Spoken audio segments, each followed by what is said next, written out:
Selamat pagi Bapak, Ibu, dan saudara-saudara sekalian.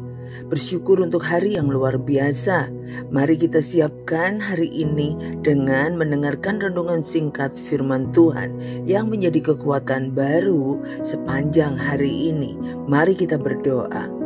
Selamat pagi Bapa di surga, selamat pagi Tuhan Yesus. Terima kasih Roh Kudus untuk penyertaan-Mu sepanjang malam sampai pagi hari ini. Kami percaya firman-Mu lah sumber kekuatan baru setiap pagi untuk menjalani hari-hari ini dengan luar biasa.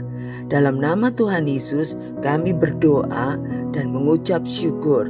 Haleluya. Amin. Bacaan firman Tuhan hari ini kita ambil dari Lukas 2 ayat 41 sampai 52. Yesus pada umur 12 tahun dalam bait Allah. Tiap-tiap tahun orang tua Yesus pergi ke Yerusalem pada hari raya Paskah. Ketika Yesus telah berumur 12 tahun, pergilah mereka ke Yerusalem seperti yang lazim pada hari raya itu. Sehabis hari-hari perayaan itu, ketika mereka berjalan pulang, tinggallah Yesus di Yerusalem tanpa diketahui orang tuanya. Karena mereka menyangka bahwa ia ada di antara orang-orang seperjalanan mereka. Berjalanlah mereka sehari perjalanan jauhnya, lalu mencari dia di antara kaum keluarga dan kenalan mereka. Karena mereka tidak menemukan dia, kembalilah mereka ke Yerusalem sambil terus mencari dia. Sesudah 3 hari, mereka menemukan dia dalam bait Allah. Ia sedang duduk di tengah-tengah alim ulama sambil mendengarkan mereka dan mengajukan pertanyaan-pertanyaan kepada mereka. Dan semua orang yang mendengar dia sangat heran akan kecerdasannya dan segala jawab yang diberikannya. Dan ketika orang tuanya melihat dia, tercenganglah mereka. Lalu kata ibunya kepadanya, "Nak, mengapakah engkau berbuat demikian terhadap kami? Bapamu dan aku dengan cemas mencari engkau." Jawabnya kepada mereka, "Mengapa kamu mencari aku? Tidakkah kamu tahu bahwa aku harus berada di dalam rumah Bapakku?" Tetapi mereka tidak mengerti apa yang dikatakannya kepada mereka. Lalu pulang bersama-sama mereka ke Nazaret, dan ia tetap hidup dalam asuhan mereka.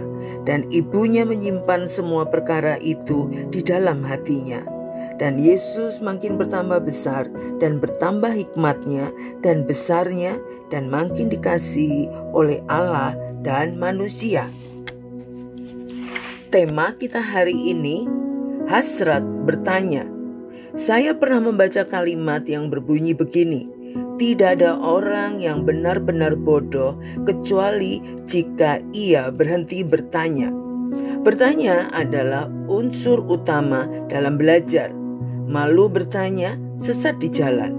Kecerdasan terasah oleh kegiatan bertanya yang didorong oleh keingintahuan yang sehat. Tak jarang kita direpotkan oleh anak-anak sehat dan cerdas yang suka bertanya, bukan?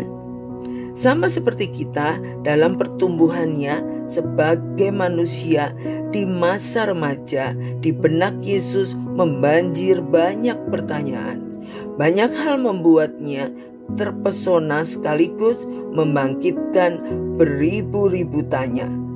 Sampai terjadilah dirinya tinggal di Yerusalem ketika kedua orang tuanya sudah dalam perjalanan pulang ke Nazaret. Ayat 43. Dia masih asik berada di tengah diskusi para ulama mengenai Taurat Musa. Ayat 46. Namun Injil Lukas justru hendak menuturkan, begitulah caranya dia belajar dan bertumbuh, dengan aktif mengajukan pertanyaan. Hasilnya, dia bertumbuh secara optimal di setiap aspek dirinya. Ayat 52. Sebenarnya, tidak hanya pada masa remaja, tetapi kapan saja hidup ini siap menghadirkan beribu tanda tanya di benak kita. Entah karena kesusahan, kebimbangan, kegalauan, kebingungan, atau benar-benar ketidaktahuan. Tak perlu takut atau malu untuk bertanya. Tuhan tak marah karena kita bertanya. Beriman tak mengharuskan kita berhenti bertanya. Malahan dengan bertanya kita terus belajar, dan barang siapa terus bertanya dan belajar, ia sedang bertumbuh. Tuhan mengaruniai kita hasrat untuk bertanya sebagai pintu gerbang menuju hikmat akan kebenaran. Mari kita berdoa. Terima kasih Bapa di surga untuk kebenaran firman Tuhan pada pagi hari ini. Kami percaya, kami juga mau rindu belajar bertumbuh dalam pengenalan dan pengetahuan kami akan Engkau. Tuhan, kami mau terus belajar. Kami tidak malu dan takut untuk bertanya, supaya kami semakin mengenal Engkau lebih dekat lagi. Berikan kami hikmat pencerahan-Mu sepanjang hari ini melalui kebenaran firman Tuhan yang kami pelajari. Dalam nama Tuhan Yesus kami berdoa dan mengucap syukur.